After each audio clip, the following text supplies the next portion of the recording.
Bienvenue à la capsule santé. La question d'aujourd'hui nous a été posée par Julie. Une jeune femme de Québec songe à avoir son premier enfant.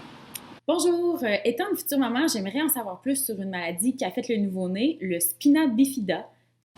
La capsule d'aujourd'hui va répondre aux interrogations de Julie et de toutes les futures mamans sur cette malformation du tube neural qui atteint environ un enfant sur 1000 au Canada.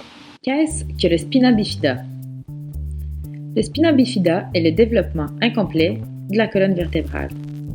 Il s'agit d'une malformation qui survient avant la naissance, causant la paralysie et la perte de sensibilité des membres inférieurs. Plusieurs facteurs peuvent être responsables du développement du spina bifida.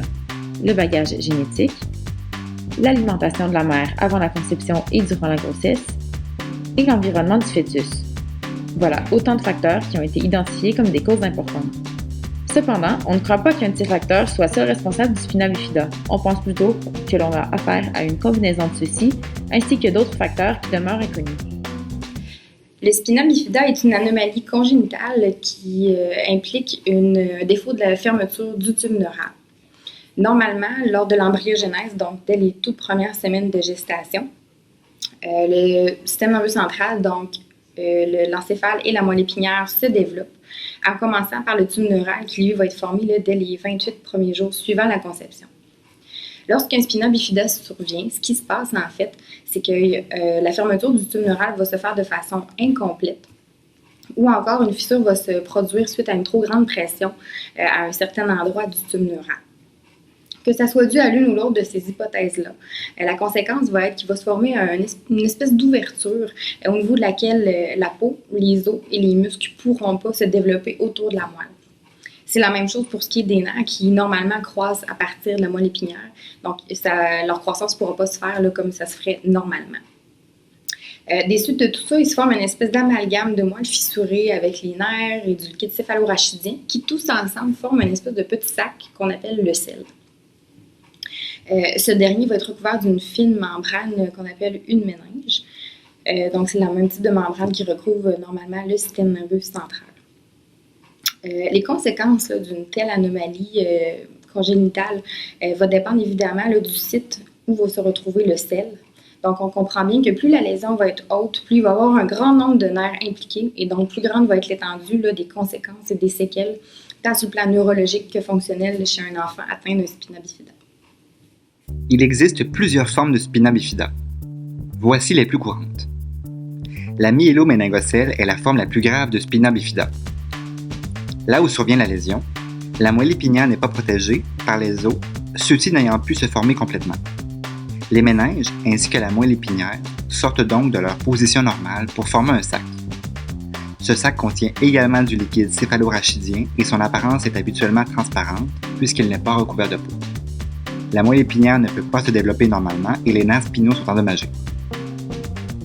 La méningocèle est une forme moins sévère de spina bifida. Là où survient la lésion, la moelle épinière n'est pas protégée par les os, ceux-ci n'ayant pu se former complètement. Les méninges sortent de la fissure formant un sac qui contient également du liquide céphalorachidien. Cependant, la moelle épinière demeure à l'intérieur du canal rachidien, causant moins de dommages aux nerfs. Le sac est souvent recouvert de peau. La moins grave des formes de spina bifida est appelée occulta. Elle se caractérise par la présence d'une petite cavité au niveau inférieur de la colonne vertébrale, à l'endroit où les os ne sont pas bien fermés. Il n'y a pas de sac, mais une fossette ou une certaine pilosité peut être visible. Peu de temps après sa naissance, l'enfant est généralement transféré vers un centre hospitalier pour enfants, comme le CHUL, Centre Mère Enfant à Québec, puis l'hôpital Sainte-Justine à Montréal. Dans les premiers jours de vie, un neurochirurgien pratique une intervention qui vise à corriger le défaut de fermeture du tube neural. En fait, le but de l'intervention est de diminuer les risques, les dommages permanents à la moelle épinière et aux nerfs. Bien évidemment, les dommages qui sont non réparables emmèneront des déficits permanents au niveau de fonction musculaire et neurologique de l'enfant.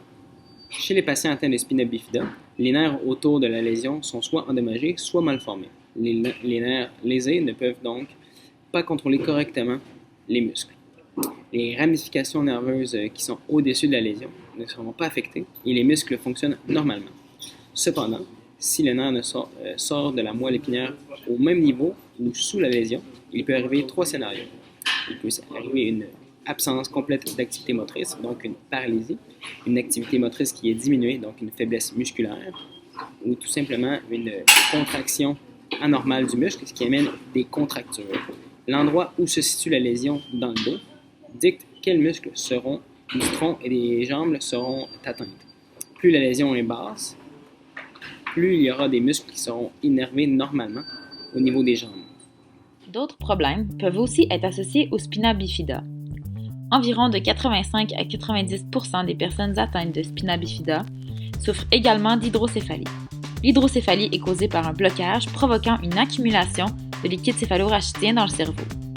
Cette accumulation provoque l'accroissement des cavités du cerveau qui applique une pression sur le tissu cérébral. La malformation d'Arnold-Chiari peut aussi être présente. Chez les enfants atteints de spina bifida, le tronc cérébral est plus bas qu'à la normale et compresse la partie supérieure de la moelle épinière. Cette malformation d'Arnold-Chiari se rencontre chez presque toutes les personnes nées avec une myéloméningocèle. Le spina bifida cause également des problèmes de fonctionnement de vessie, des intestins et d'autres fonctions d'élimination. Il peut aussi entraîner des pertes de coordination des mains, de la vue et de l'ouïe et engendrer des problèmes d'apprentissage. La prise en charge thérapeutique est complexe et fait appel à de nombreuses disciplines. L'une de ces disciplines importantes est l'ergothérapie, qui pourrait y jouer un rôle crucial par ses nombreux conseils. Vivre avec le spina bifida. Entre autres, il est important d'encourager les enfants atteints du spina bifida à faire du sport afin de les aider à garder un esprit sain dans un corps sain et afin qu'ils voient la vie de manière plus positive. Il faut toutefois éviter les sports de contact pour minimiser les endommagements possibles. Plusieurs équipements peuvent être utiles dans la vie du patient. Un équipement permettant la libération des membres supérieurs comme le siège baquet semble très important pour amener un soutien de la posture de l'enfant afin qu'il puisse se développer. Ensuite, il pourrait être suggéré d'utiliser une gaine pour aider à maintenir une bonne posture et d'utiliser d'autres types de supports au niveau des jambes lorsqu'un déplacement est demandé. Pour les enfants ayant la mobilité réduite, des marchettes, des cannes ou bien un fauteuil roulant faciliteraient les déplacements de l'enfant. De plus, une grande variété d'orthèses et d'attelles peuvent aussi être utilisées pour les déplacements et l'équilibre bipodal durant la croissance. Pour ce qui est du développement de l'autonomie dans les soins personnels, l'acquisition d'un siège de bain serait pertinente. Avec une moins grande sensibilité, vient une moins bonne protection au niveau de la peau. Il est donc important de trouver de bons soutiens au niveau des sièges et des vêtements spéciaux comportant des coussins intégrés. Certaines femmes sont plus à risque d'avoir des enfants atteints du spina bifida. Celles qui ont déjà un enfant ayant une malformation du tube neural. Celles qui ont dans leur famille du premier, deuxième ou troisième degré une personne ayant une malformation du tube neural. Les femmes dont les antécédents présentent un cas d'hydrocéphalie inexpliqué. Les femmes qui prennent des anticonvulsifs. Et les diabétiques qui prennent des médicaments à base d'insuline ou autres. Toutes les femmes qui prévoient concevoir un enfant dans les prochains mois auront à cœur de prévenir une malformation du tube neural comme le spina bifida chez leur nouveau-né. Il est possible, voire facile, de réduire de 70% le risque de concevoir un enfant avec une malformation du tube neural. Le mot-clé de la prévention est acide folique. Cette vitamine du groupe B est essentielle au développement du système nerveux et de la moelle. Prise en supplément 3 mois avant la conception et durant les 3 premiers mois de la grossesse, elle permet de réduire les risques de spina bifida chez le fœtus.